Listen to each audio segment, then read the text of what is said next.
దేవుడి నుంచి దూరంగా వెళ్ళబడతామో వారందరూ సాతాను వాళ్ళని పట్టుకుంటుంది. సాతాను వాళ్ళని గెద్ద గనక కోడి పిల్లల్ని తనుకుపోయినట్టు సాతాను వాళ్ళు తనుకుపోయిందని మీరు తెలుసుకోవాలి. ఎప్పుడైనా సరే మీ తల్లిదండ్రులు మిమ్మల్ని చిన్నప్పుడు కానీ కొద్ది పెద్ద అయిన తర్వాత కానీ ఒక మార్కెట్కి వెళ్ళడం కానీ, లేదంటే ఎగ్జిబిషన్ కానీ, లేదంటే షాపింగ్ మాల్స్ కానీ, లేదంటే బయటకి ఎక్కడికన్నా చర్చిలో ఉన్న క్రౌడ్ కానీ ఉన్నప్పుడు చూస్తే మీ తల్లిదండ్రులు వాళ్ళ వస్తువులు కూడా వదిలేసి మిమ్మల్ని చేతితో పట్టుకుంటారు. ఎందుకని అలా చేస్తారు చెప్పండి? అవును కదా, తప్పిపోకుండా వాళ్ళ బిడ్డల్ని వాళ్ళు కాపాడుకుంటాం. అదేవిధంగా దేవుడు కూడా తన బిడ్డల్ని పక్కకు పోనీయకుండా కాపాడుకుంటా ఉంటాడు. కానీ కొన్నిసార్లు మీరు ఏం చేస్తారంటే మీ తల్లిదండ్రుల చేతులు వదిలేసి మీ ఫ్రెండ్ కనపడ్డారనో, లేదంటే అక్కడ ఏదైనా బొమ్మలు ఉన్నారనో, లేదంటే అక్కడ ఏదైనా ఐస్ క్రీమ్ ఉందనో ఆ చెయ్యి వదిలేసి వెళ్ళిపోతారు. విదిలించుకోనో లేదంటే గుంపులో ఉన్నప్పుడు వాళ్ళు చెయ్యి మార్చుకున్నప్పుడు వెళ్ళిపోతారు. వెళ్ళిపోయినప్పుడు ఆ తల్లిదండ్రులు ఎంత కంగారు పడతారు తెలుసా? వాళ్ళు దొరికిందాకా వాళ్ళు అన్ని పనులు మర్చిపోయి ఇంకా ఏ ధ్యాస లేకుండా వాళ్ళ కోసం దేవులాడుతా, అమ్మ మా పిల్లడు కనపడ్డా, అమ్మ మా పాప కనపడిందా, ఇప్పుడే నా చేతుల నుంచి వెళ్ళిపోయాడు, ఇందాక ఇక్కడే వదిలేడు, మేము వచ్చినప్పుడు ఇక్కడే ఉన్నాడు. ఇదే రకంగా వాళ్ళు దేవులాడుతా ఉన్నారు.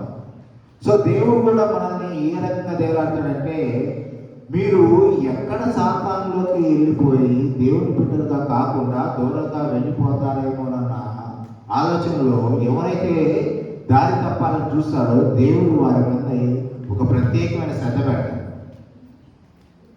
ఆ శ్రద్ధ పెట్టినప్పుడు కూడా మీరు లెక్క చేయలేదనుకో, మీరు సాతానులోకి వెళ్ళిపోతారు.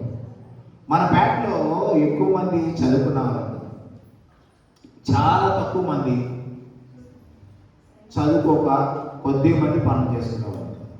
అందులో కొంతమంది మన పేటనే కాదు, సమాజంలో మీరు ఇక్కడ చూస్తే ఎక్కువ మంది వ్యసనానికి ఉన్నారు. తల్లిదండ్రులను చూసో, లేదంటే పక్కన వాళ్ళని చూసో, లేదంటే ఇంకొకరు ఎవరన్నా చూసో, ఫ్రెండ్స్ అక్కడికి రమ్మంటే వెళ్ళానని, లేదంటే ఇటు రమ్మంటే అటు వెళ్ళానని అట్లా చెప్తా ఉంటారు. స్వతహాగా వాళ్ళు పాడు చేయటం కాదు, సాతాను వాళ్ళ ఫ్రెండ్స్ రూపంలోనో, బంధువుల రూపంలోనో, పక్కన ఉన్న నైబర్స్ రూపంలోనో వచ్చి వీళ్ళు పాడు చేస్తారు. అరే మీ అమ్మకు చెప్పేది ఏముంది లేదా, స్కూల్ అయిపోయింది కదా, వాళ్ళ ఇంటికి వెళ్ళి వచ్చేపు ఆడుకొని వద్దాంరా, అరే స్కూల్ అయిపోయింది కదా, ఇంటికి డైరెక్ట్గా వెళ్ళడం దీనికి చాలా టైం ఉంది కదా మనం ట్యూషన్కి వెళ్ళడానికి, ఈలోపు ఈ టైం కాకుండా పక్కన వెళ్ళి నుంచి వెళ్దాం పదంరా. ఇవన్నీ సాతాను క్రియలు అన్నమాట. మీరు చిన్నపిల్లలు కాబట్టి మీరు తెలుసుకోవడానికి టైం పడుతుంది. మీరు తెలుసుకొని మీరు ఇదైపోయే లోపు, మనం తెలుసుకుందామనే లోపు మీరందరూ సాతాను చేతుల్లోకి వెళ్ళిపోవాలి, పూర్తిగా వెళ్ళిపోవాలి. అప్పుడు మీరు అందులో నుంచి బయటకు వద్దామని మీరు ట్రై చేసినా కూడా సాతాను ఏం చేసింది, మిమ్మల్ని వదలదా. సో మనం సాతానులోకి వెళ్ళకుండా ఉండాలంటే తల్లిదండ్రులు భయభక్తుల్లో ఉండాలి, దేవుడి యందు భయభక్తుల్లో ఉండాలి. దేవుడి యందు భయభక్తులు మీకు ఎప్పుడు వస్తాయి? 10 ఆజ్ఞలు తెలుసుకోవడం వల్ల వస్తాయి. మీరు ఎంతమందికి 10 ఆజ్ఞలు వచ్చు? ఒకసారి ముందుకు వచ్చే 10 ఆజ్ఞలు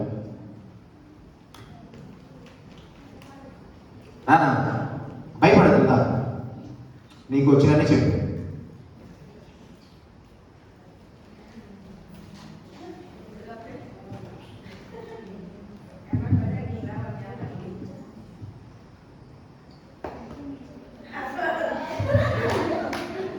సరే,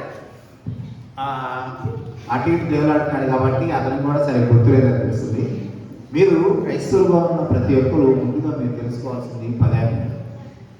సండే స్కూల్కి వచ్చినప్పుడు కానీ, మీరు చర్చికి వచ్చినప్పుడు కానీ ఒకసారి చూడండి, ఇక్కడ నుంచి స్టార్ట్ అయ్యి ఇట్లా ఎవరు మర్చిపోకూడదని 10 ఆజ్ఞలు పెట్టించడం జరిగింది మన సంఘంలో. ఎందుకు పెట్టించారు? మీరు ఎప్పుడైనా మర్చిపోయినా కూడా ప్రతి సండే చర్చికి వస్తారు కాబట్టి చర్చికి వచ్చినప్పుడల్లా కనీసం ఒకసారి చదివి గుర్తుపెట్టుకుంటారు. మొదటి ఆజ్ఞ ఏముంది అక్కడ? నీ దేవుని తర్వాత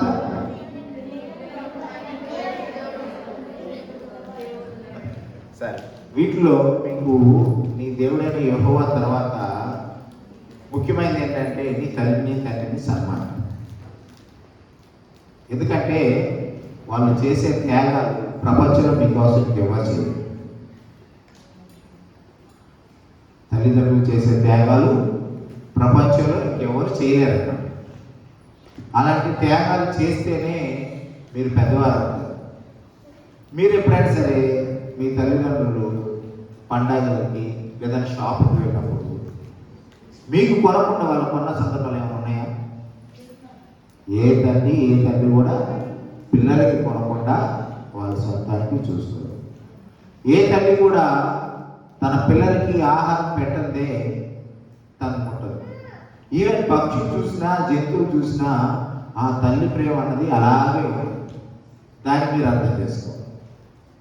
తల్లిదండ్రుల మాట ఎప్పుడైతే మీరు వినగలుగుతారో దేవుళ్ళు మీరు ఉండగలుగుతారు. తల్లిదండ్రులు లెక్క చేయకుండా మీరు ఎప్పుడైతే వెళ్ళిపోతారో మీకు సాతాను పడుతుంది. సో తల్లిదండ్రులు చెప్పేది మీకు కొన్నిసార్లు చిన్న వయసు కాబట్టి మీకు కొన్ని సందర్భాల్లో కష్టం అనిపిస్తుంది. ఎలాగంటే ఎండాకాలం వచ్చింది, ఇప్పుడు మీకు సెలవులు వచ్చాయి. మీ ఇళ్ళలో వాళ్ళు ఏం చెప్తారంటే, అరే VBS జరుగుతుంది కదా, VBS కలని అని చెప్పి. కానీ మీ ఫ్రెండ్స్ ఫోన్ చేసో లేదంటే మీ ఇళ్ళ దగ్గరికి వచ్చో, VBS వెళ్ళిపోతున్నాం, సండే స్కూల్కి వెళ్ళవచ్చు కదా, ముందే క్రికెట్ ఆడటం వద్దాం, లేదంటే ముందే వాళ్ళ ఇంట్లోకి వెళ్ళి కొత్త గేమ్స్ వచ్చినాయంట, వీడియో గేమ్స్, అలాంటి ఆడదాం అని అనిపిస్తారు. మీరు సండే స్కూల్కి వస్తారా, అటువైపుకి వెళ్తారా? సండే స్కూల్కే వస్తారు. సో మీ తల్లిదండ్రులు ఏం చెప్తారంటే, దేవుడి దగ్గరికి వెళ్తే మీకు మంచి వాక్యాలు తెలిస్తే, మంచి మాటలు తెలుస్తున్నా మీరు సండే స్కూల్కి వెళ్ళాలంటారు. కానీ సాతాను మీ ఫ్రెండ్ రూపంలో వచ్చి మిమ్మల్ని బయటకు తీసుకోవడానికి ట్రై చేస్తారు. మీ తల్లిదండ్రుల మాట వినేది, మీ తల్లిదండ్రులు మీకు కష్టమైన చెప్పేది ఎందుకో తెలుసా? సండే స్కూల్కి వెళ్తే కాస్త మంచి నేర్చుకుంటారు. ఎండలో తిరిగి ఆడితే ఏదైనా వడదెబ్బ అయితే నా బిడ్డకి ఏమవుతుందో, నా బిడ్డ చనిపోతే లేదా నా బిడ్డకి ఏదన్నా పరిస్థితులు తగ్గితే మీకు ఒకసారి చెప్తాను. యథార్థంగా జరిగింది, మీరందరూ జాగ్రత్తగా. రైల్పేటలో ఒక చిన్న పిల్లవాడు అన్నాడు, ముస్లిం కుర్రాడు. అయితే అతనికి 10-11 ఇయర్స్ ఉంటాయి. స్కూటీస్ తెలిసిన బండి అంటే యాక్టివా టైప్లో కొద్దిగా సన్నగా పొడవుగా ఉంటుంది స్కూటీ బండి. అతను 11 సంవత్సరాల వయసు ఉన్నప్పుడు వాళ్ళ తల్లిదండ్రులు చెప్తున్నా కూడా వినకుండా ఉదయాన్నే ఏం చేశాడంటే ఆ స్కూటీ తీసుకొని బయటకు వచ్చాడు. బయటకు వచ్చి బాగా ఫాస్ట్ పాలిస్తూ వచ్చాడు. బాగా ఫాస్ట్ పాలిస్తా మన రిలయన్స్ ఫ్రెష్ ఉంది కదా ఇక్కడ కొత్తపేటలో, దాని దగ్గరికి వచ్చేసరికి గ్యాస్ లారీ ఇలా వచ్చింది. తను ఈ గుందులను చూస్తూ ఉన్నాడు. ఫాస్ట్గా వెళ్ళిపోయేసరికి ఆ లారీ వరకు సడన్గా చూసి బ్రేక్ వేశాడు. ఈ పిల్లోడు వెళ్ళి దాన్ని తగిలాడు. ఇతనికైతే ఏం కాలేదు. కానీ ఆ షాక్లో రావడంతో 11 సంవత్సరాల పిల్లోడికి పెరాలసిస్ లాగా వచ్చింది. అంటే పెరాలసిస్ అని తెలుసు కదా, పక్షవాతం వచ్చింది. ఆ షాక్లోనే అతని బ్రెయిన్ డెడ్ అయిపోయినట్టు అయిపోయి కాలు చేయి పడిపోయి అతనికి ఇప్పటికి 23 సంవత్సరాలు. అంటే ఆ సంఘటన జరిగి 12 సంవత్సరాలు అవుతుంది. ఇప్పుడు కొద్దిగా స్టాండ్ వేసుకొని నడుస్తున్నాడు. ముసలి వాళ్ళు నడుస్తారు కదా స్టాండ్, అలాంటి స్టాండ్ వేసుకొని నడుస్తున్నాడు. అంత షాక్లో ఉన్నాడు. సో మీరు మీ తల్లిదండ్రుల మాట విని అతను ఆ బండి తీయకుండా ఉన్నట్టయితే మిగతా పిల్లల్లాగా ఆడుకునేవాడు, మిగతా పిల్లల్లాగా చదువుకునేవాడు, మిగతా పిల్లల్లాగా అన్నింటిలో పార్టిసిపేట్ చేసేవాడు కదా. సో మీరు కూడా మీ తల్లిదండ్రులు మీకు ఒక వయసు వచ్చిన తర్వాత మీకు పండిస్తారు. అప్పుడు దాకా మీరు కావాలని గొడవ చేయడం కానీ లేదంటే మాన చేయడం కానీ వాళ్ళకి తెలియకుండా తీసుకోవడం కానీ ఇవన్నీ సైతాన్ శోధం. తల్లిదండ్రుల మాట విన్నావా లేదు? జీవితంలో పైకి వచ్చిన వాళ్ళు ఎవరయ్యా అంటే తల్లిదండ్రుల మాట విన్నాను. మిమ్మల్ని చదువుకోమని ఎందుకు చెప్తున్నారో తెలుసా? మీరు రేపటి రోజున వాళ్ళలాగా కష్టపడకూడదు. చదువుకుంటే ఉన్నత స్థాయికి వెళ్తారు, సమాజంలో ఒక గౌరవం ఉంటుంది. చదువుకుంటే ఒకరి డబ్బులు అడిగే పని లేకుండా మంచి శాలరీ ఉంటే ఏదైనా కొనుక్కోవచ్చు, ఏదైనా చేసుకోవచ్చు. లేదంటే పక్కన ఎవరికైనా బాగా లేదంటే ఎవరికైనా ఇవ్వచ్చు. చాలామంది ఏం చేస్తారంటే చదువుకొని కొద్దిగా పెద్ద అయిన తర్వాత ఒక మంచి ఆలోచన చేసి వాళ్ళకున్న దాంట్లో దశభాగంతో పాటు వాళ్ళకున్న దాంట్లో కొంత శోధన చదువు చేయాలంటారు. అంటే పేద పిల్లలను చదివించడం కానీ లేదంటే ఎవరికైనా ఆహారం లేకపోతే ఆహారం డొనేట్ చేయడం కానీ చదువుకునే వాళ్ళకి బుక్స్ ఇవ్వడం కానీ అలాంటివి చేస్తారు. అట్లాగే మీరు ఎప్పుడైతే దేవుళ్ళో ఉంటారో మీకు ఇలాంటి ఆలోచన వస్తుంది. దేవుళ్ళో లేదనుకో, మీరు మీ తల్లిదండ్రులు చెప్పినట్టు వినకుండా ఉన్నారనుకో, మీకు ఇలాంటి ఆలోచన రాదు. డబ్బులు ఉంటే డ్రెస్సులు కొనుక్కుందామా, సినిమాలకు వెళ్దామా, ఇంకా డబ్బులు ఉంటే 4 ఫ్రెండ్స్ తీసుకుని బయటకు వెళ్ళి తిందామా, ఇంకా డబ్బులు ఉంటే 4 ఫ్రెండ్స్ తీసుకొని ఏ ఊటీ వెళ్దామా, కొడైకెనాల్ వెళ్దామా, ఇలాంటి ఆలోచన వస్తాయి కానీ మంచి ఆలోచన రావాలి. మీరు ఎప్పుడైతే తల్లిదండ్రుల సమక్షంలో మీరు ఉండి వారు చెప్పినట్టు విని వారి ఆలోచన ప్రకారం మీరు నడవగలుగుతారో అప్పుడే మీరు సమాజంలో కానీ జీవితంలో కానీ ఉన్నత స్థితికి వెళ్తారు. దేవుడు చెప్తున్న మాటలు కూడా విని తల్లిని సన్మానింపు. తల్లిని సన్మానింపు అంటే వాళ్ళ కుర్చీలో కూర్చోబెట్టి దండేసి సేవ వేసి అయిపోయిందిలే సన్మానం అంటే ఇదే కదా అనుకోవాలి. అర్థమవుతుందా? తల్లిదండ్రులు వృద్ధాత్మ చిన్నప్పుడు మనం ఉన్నప్పుడు వాళ్ళ మాట వినాలి. యుక్త వయసుకు వచ్చిన తర్వాత వాళ్ళు ఏం చెప్తే అది నడుచుకోవాలి. అంతేగాని వాళ్ళు చెప్పే మాటలు మీరు పెడచోని పెట్టుకోండి. ఎందుకంటే మీరు ఎదుగుతున్నారు కాబట్టి మీకు ఏమనిపిస్తుందంటే ఒక స్టేజ్కి వచ్చేసరికి 10th వచ్చిన తర్వాత తప్ప ఏం చెప్పే సోది. ఎప్పుడు చూసినా మా నాన్న బండి మీద వెళ్ళినప్పుడు సైకిల్ వేసుకెళ్ళినప్పుడు జాగ్రత్తకి వెళ్ళి అంటాడు. ఏంటి చెప్పే సోది మాకు తెలియదు. జాగ్రత్తగా మీరు ఎక్కడ కింద పడితే ఎక్కడ దెబ్బ తగిలితే మీరు ఆ నొప్పిని ఎక్కడ తట్టుకోకుండా ఉంటారా? నా రోజు నా పిల్లోడు నడవడానికి కష్టపడతాడు, లేదంటే నా రోజు నా పిల్లోడు ఇలా అవుతాడు అని చెప్పి వాళ్ళ బాధ. అర్థమవుతుందా? అంతేగాని మీకు సైకిల్ ఇవ్వాలని కాదు, లేదంటే మీకు ఇష్టమైన వస్తువులు ఇవ్వకూడదని కాదు. వాళ్ళ ప్రేమ అలా ఉంటుంది. దేవుడు కూడా నా బిడ్డలు ఎక్కడ నన్ను వదిలిపెట్టి సాతానులోకి వెళ్ళిపోతారా? సాతాను పడితే వీళ్ళు జీవితంలో ఎదగలేరు. జీవితంలో వీళ్ళు పెడదామని పడతారు, వ్యసనానికి లోన్ అవుతారు, తాగుతారు, తిరుగుతారు, సిగరెట్ తాగుతారు, సెల్ ఫోన్లు చూస్తారు, వీడియో గేమ్ చేస్తారు. ఇట్లాంటివన్నీ దేవుడికి ఆ బాధ కలిగే మిమ్మల్ని వదలకుండా దేవుడు రక్షిస్తూ ఉంటారు. ఆ రక్షణ మీ తల్లిదండ్రుల ద్వారా అవ్వచ్చు, మీ ఫ్రెండ్స్ ద్వారా అవ్వచ్చు, మీ అక్క చెల్లెల ద్వారా అవ్వచ్చు, మీ అమ్మమ్మ అవ్వచ్చు, నాయనమ్మ అవ్వచ్చు, తాతయ్య అవ్వచ్చు, ఫ్రెండ్స్ అవ్వచ్చు, అసలు ఏమీ తెలియని వాళ్ళు అవ్వచ్చు. అర్థమవుతుందా? దేవుడు ఎప్పుడు ఎవరిని ఎలా రక్షిస్తాడో ఎవరికి తెలియదు. నా జీవితంలో జరిగిన ఒక యథార్థ సంఘటన నేను చెప్తాను. దేవుడి రక్షణ ఎలా ఉంటుందంటే ఎవరో ఎక్కడి నుంచో వస్తారు. అది దేనికి వస్తారో తెలియదు, కానీ అది దేవుడు పంపించినట్టు మనల్ని రక్షించడానికి వస్తారు. 2014, 2012 మధ్యలో నేను ఒకరోజు ఈవినింగ్ బస్ స్టాండ్ దగ్గర మా మామయ్య అప్పుడు జాబ్ చేస్తూ ఉంటాడు, ఆర్టీసీలో ఆరంగా చేస్తూ ఉంటాడు. మా మామయ్య రమ్మన్నాడు. సరే నేను నెహ్రూనగర్ ఫస్ట్ లైన్లోకి వెళ్ళి ఫ్లైఓవర్ అప్పుడు వన్ సైడే ఉండేది, అంటే 2 ఓపెన్ చేయలేదు, ఒకవైపే రావడం పోవడం. ఇప్పుడు 2 వైపులు. నేను ఇలా తిరుగుతా ఉన్నాను, నా బండిని ఇటువైపు ఉన్న ఆటో నా బండికి తగిలింది. నేను ఇట్లా పడపోతుంటే ఆ ఆటోలో ఉన్న వ్యక్తి నా ఎడం చేయి పట్టుకొని గట్టిగా నన్ను పడనీయకుండా, నా బండిని పడకుండా ఇలా పట్టుకొని లాగాడు. లేదంటే నేను ఎదురుగా వచ్చే బస్సుకి నా తల తగిలి నేను స్పాట్లో చనిపోయాను. అతను ఎవరో తెలియదు నాకు, అతను ఎక్కడి నుంచి వచ్చాడో తెలియదు. సరే తర్వాత నేను షాక్లో ఉండిపోయాను.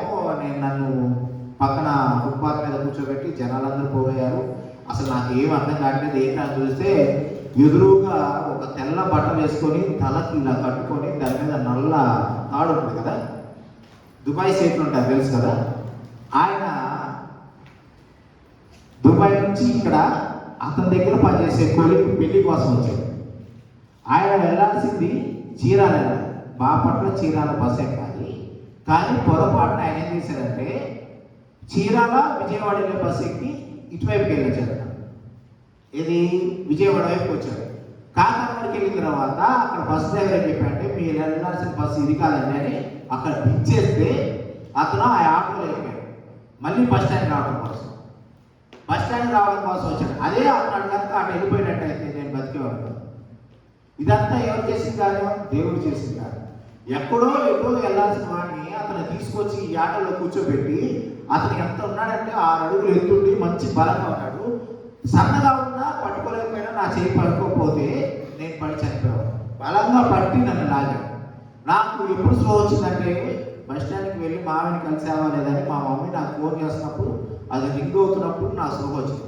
లేచిన తర్వాత చూస్తే ఇదంతా ఆయన అడిగా, నేను ఎవరు మీరు, ఏంటంటే ఇట్లా జరిగినాయా, నేను అటు వెళ్ళాలి, ఇటు కూడా వచ్చానని హిందీలో చెప్పాడు. ఆయనకి తెలుగు రాదు కదా, హిందీలో చెప్పాడు. ఓహో అనుకున్నాను. తర్వాత నేను కొద్దిగా దేవుళ్ళలోకి వస్తున్నప్పుడు నాకు అర్థమైంది అనమాట, అరే ఇది దేవుడి కార్యం, ఇది దేవుడి వల్ల జరిగిన కార్యం, దీని వల్లనే మనం బతికాం. సో మనం దేవుడికి ఏదైనా చేయాలి. ఇంకో సంఘటన జరిగింది. నేను పెళ్ళికి వెళ్ళాను, లాస్ట్ ఇయర్ పెళ్ళికి వెళ్ళాను. జనవరి 4th ఆ రోజు నాకు బాగా గుర్తు. మా క్లయింట్ వాళ్ళ ఆ అబ్బాయికి పెళ్ళి అయితే నేను వెళ్ళాను. వెళ్తే వాళ్ళు ఏం చేశారంటే, పెళ్ళి అంటే మామూలుగా మనం దేనికి వెళ్తాం, భోజనాలు వెళ్తాం అంతే. నేను కూడా కోర్టులో వర్క్ చూసుకొని, ఆ రోజు గురువారం కోర్టులో వర్క్ చూసుకొని సరే అని 1:45 అట్లా వెళ్ళాను. వెళ్ళగానే వాళ్ళు ఏం చేశారంటే, నన్ను చూడగానే స్టేజ్ మీద పిలిచారు. మా లాయర్ గారండి ఇట్లా. అక్కడికి వెళ్ళి చూస్తే వాళ్ళది క్రిస్టియన్ మ్యారేజ్ కాదు, వాళ్ళు యాక్చువల్గా అబ్బాయి ఏమో ముస్లిము, అమ్మాయి ఏమో హిందూ. కానీ వాళ్ళు చర్చికి వెళ్తా, చర్చిలో పాస్టర్ గారు చెప్పారని వాళ్ళు పెళ్లి చేసుకుంటున్నారు. ఆచారం మొత్తం క్రిస్టియన్ ఆచారం, క్రిస్టియన్ దాని ప్రకారం పెళ్లి జరిగింది, అయిపోయింది. సరే అక్కడ జరిగిన తర్వాత మా లాయర్ గారు కూడా క్రిస్టియన్. నేను వాళ్ళని స్టేజ్ మీద పిలిచి చెప్పగానే నాకు ఒకలాంటి గిల్టీ ఫీలింగ్ వచ్చింది. ఎందుకంటే ఒక హిందూ మారాడు, ఒక ముస్లిం మారాడు, మారి వాళ్ళు క్రిస్టియానిటీలో పెళ్లి చేసుకున్నారు. పెళ్లి కొడుకు చేతిలో బైబిల్ ఉంది, పెళ్లి కూతురు చేతిలో బైబిల్ ఉంది, అక్కడ వచ్చిన బంధువుల చేతిలో అందరూ బైబిల్ ఉంది. సరే వీళ్ళు ఇట్లా ఉండి మన దేవుళ్ళకి మారారు, మనం నిజంగా క్రైస్తవులు మనం క్రైస్తవులుగా జీవించలేకపోతున్నాం అని బాధలో ఉండగా భోజనానికి వెళ్ళాం. భోజనానికి వెళ్తే ఒక అతని చేతిలో నుంచి సెల్ ఫోన్ జోబులో నుంచి ఇట్లా లేచినప్పుడు కింద పడిపోయాం. కింద పడిపోతే అతను మనం ఏం చేస్తాం, ఫోన్ కింద పడితే ఏం చేస్తారు మీరు ఎన్ని పనులు ఉన్నా చేతిలో ఏదున్నా పక్కన పడేసి ముందు ఆ ఫోన్ తీసుకుంటారు. ఎందుకంటే ఫోన్ లేకపోతే మీరు ఉండలేదు. కానీ అతను ఏం చేశాడు తెలుసా, చేతిలో బైబిల్ ఉంది, ఈ చేతితో అన్నం తిన్నాడు, బైబిల్ మాత్రం కింద పెట్టడానికి ఇష్టపడలేదు. వెళ్ళి చేయి కడుక్కొని వచ్చి, సార్ ఆ ఫోన్ చూస్తామన్నాడు సార్ అని చెప్పి వెళ్ళి చేయి కడుక్కొని వచ్చిన తర్వాత ఆ ఫోన్ తీసుకున్నాడు. అక్కడికి వస్తే భోజనాల్లో చూస్తే ప్రతి ఒక్కరి చేతిలో లెఫ్ట్ హ్యాండ్లో బైబిల్ ఉంది, రైట్ హ్యాండ్తో భోజనం చేస్తాను. లెఫ్ట్ హ్యాండ్లో ఒక్కరి దగ్గర కూడా నేను సెల్ ఫోన్ మాట్లాడతా కానీ సెల్ ఫోన్ ఆడతా కానీ అలా చూడలేదు. ఎందుకంటే వాళ్ళు దేవుడిలో రక్షించబడ్డారు, దేవుడిని తెలుసుకున్నారు వాళ్ళంతా. సో అప్పటి నుంచి నాకు సిగ్గేసింది అనమాట. నేను క్రిస్టియన్ అయ్యండి, నేను రోజు చర్చికి వెళ్తా, బైబిల్ తీసుకెళ్ళకపోతున్నాను. ఇక్కడ నుంచి నా ఇల్లు 2 అడుగుల దూరంలో ఉంది, పక్కనే ఉన్న ఇంటి దగ్గర నుంచి నేను బైబిల్ తీసుకెళ్ళకపోతున్నాను, నేనే క్రైస్తవుని, నేనే ఇది అని చెప్పి అప్పటి నుంచి క్రమం తప్పకుండా నా దశభాగ్యం ఉంటుంది. కానీ రోజు చర్చికి వచ్చేటప్పుడు బైబిల్ తీసుకొని రావడం కానీ జరిగింది. మీరు కూడా రెగ్యులర్గా వచ్చినప్పుడు మీ తల్లిదండ్రులతో వచ్చినప్పుడు మీరు నాకు ఆ బుక్ కావాలి, లేదంటే ఈ షర్ట్ కావాలి, ఈ సెల్ ఫోన్ కావాలని కాకుండా మీకు నచ్చిన బైబిల్ మీరు కొనుక్కోండి. సండే స్కూల్కి వెళ్ళినప్పుడు బైబిల్ తీసుకెళ్తున్నాం కదా, చర్చికి వెళ్ళినప్పుడు బైబిల్ ఎందుకు అనుకోవద్దు. మీరు చర్చికి వస్తున్నా, సండే స్కూల్కి వస్తున్నా, మీ బైబిల్ మీరు పెట్టుకున్నారు. మీకంటూ ప్రత్యేకంగా ఒక బైబిల్ ఉండాలి, ఆ బైబిల్ మీరే చదవాలి. నిదానంగా బైబిల్ చదువుతా ఉంటే మీరు ఉన్న భయం పోతుంది, దేవుళ్ళలో మీరు ఎదగలుగుతారు, దేవుళ్ళలో మీరు రక్షించగలుగుతారు.